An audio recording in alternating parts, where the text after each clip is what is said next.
जय हिंद। जय हिंद। आज के वीडियो में जय हिंद आज के जय हिंद आज के वीडियो में आप लोगों को यहाँ पर जयशंकर प्रसाद का जीवन परिचय बताने वाले हैं और ये आपके बोर्ड एग्जाम की दृष्टि से बहुत ज़्यादा इंपॉर्टेंट है और ये हर साल पूछा जाता है जयशंकर प्रसाद जी का जीवन परिचय।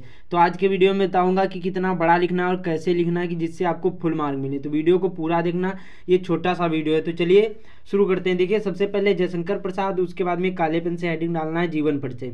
अब कैसे लिखना है और कितना बड़ा लिखना है, देखिए ध्यानपूर्वक वीडियो देखना, तभी समझ में आएगा। देखिए, जयशंकर प्रसाद जी का जन्म सन 1889 ईस्वी में यहाँ पर काशी के प्रसिद्ध सुंगनी साहू परिवार में हुआ था।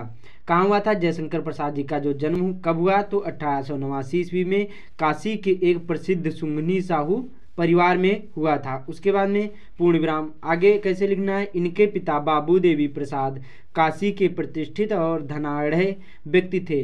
कहने का मतलब जो इनके पिता का नाम क्या था, तो बाबू देवी प्रसाद था। वो काशी के एक प्रतिष्ठित मतलब माने जाने यहाँ पर और धनाढ़ मतलब यहाँ पर धनवान भी व्यक्ति थे। उसके बाद में आगे इनकी प्रारंभिक शिक्षा घर पर हुई। जो इनकी जयशंकर प्रसाद जी की प्रारंभिक शिक्षा कहाँ हुई, तो इनकी जो प्रारंभिक शिक्षा ये घर पर हुई थी। उसके बाद में तथा स्वाध्याय से ही इन्होंने अंग्रेजी, संस्कृत, उर्दू और फारसी का श्रेष्ठ ज्ञान प्राप्त किया।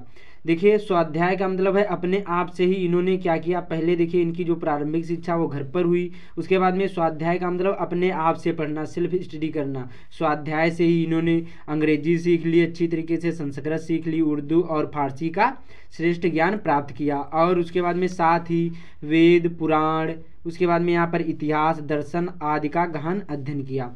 इन्होंने देखिए स्वाध्याय मतलब अपने आप से ही अंग्रेजी, संस्कृत, उर्दू और फारसी का श्रेष्ठ ज्ञान अच्छी तरीके से प्राप्त किया और साथ ही इन्होंने वेद, पुराण, इतिहास, दर्शन आदि का गहन अध्ययन किया। मतलब अच्छी तरीके से उनको सभी विषयों में नॉलेज था। अगला है, आगे लिखना है पूर्ण विराम। उसके बाद में आगे इसी में लिखना है माता पिता तथा बड़े भाई की मृत्यु हो जाने से व्यवसाय और परिवार का उत्तरदायित्व संभाला ही था। देखिए, उसके बाद में लिखना माता पिता तथा इनके बड़े भाई की मृत्यु हो जाती है और जो यहाँ पर हो जाने से व्यवसाय जो इनका था इनके पिता का और परिवार का उत्तरदायित्व इन्हीं को संभालना ही था। उसके बाद में किंतु कि यहाँ पर युवा अवस्था के पूर्व ही भाभी और एक के बाद दूसरी पत्नी की मृत्यु से इनके ऊपर विपत्तियों का पहाड़ टूट पड़ा। कहने का मतलब देखिए, सबसे पहले इनके माता पिता तथा इनके बड़े भाई की मृत्यु हो गई।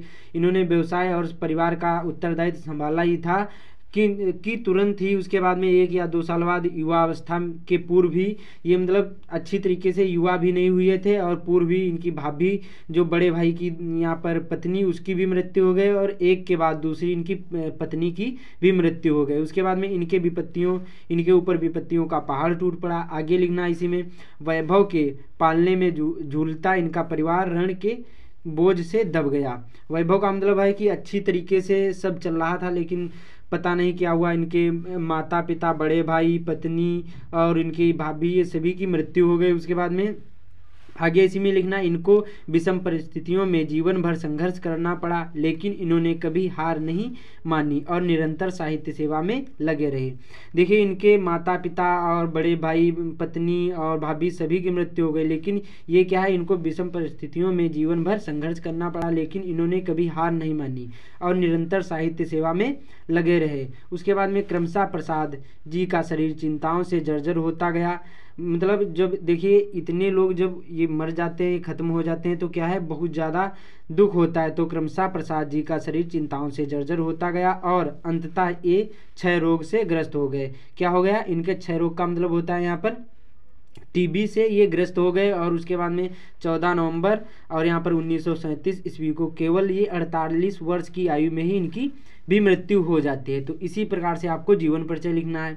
अब यहाँ पर अगली हेडिंग डालना है आपको रचनाएं। अब रचनाएं में कैसे लिखना है, देखिए स्कंदगुप्त, छाया, उसके बाद में प्रतिध्वनि, कंकाल और कामायनी, इतने ही आपको लिखना है। देखिए, बोर्ड एग्जाम में क्लास 10th में एक ही यहाँ पर जो पूछी जाती है रचना, एक ही जो मालूम हो लिख देना, बाकी कम से कम 2 या 3 4 लिख दोगे तो अच्छी बात रहेगी। तो इसी प्रकार से आपको इसी प्रकार से लिखना जैसे मैंने बताया, तभी आपको फुल मार्क मिलेंगे। तो अच्छी तरीके से तैयार कर लेना, कम से कम 2 या 3 4 तक रचनाएं तैयार कर लेना। बाकी मैंने बताया जिसी प्रकार से इसी प्रकार से जीवन परिचय लिखना है, एक भी नंबर नहीं कटेंगे। तो इस वीडियो को ज़्यादा से ज़्यादा शेयर कर देना। बाकी चैनल पर पहली बार आए, चैनल को सब्सक्राइब भी कर लेना। तो मिलते हैं अगले वीडियो में।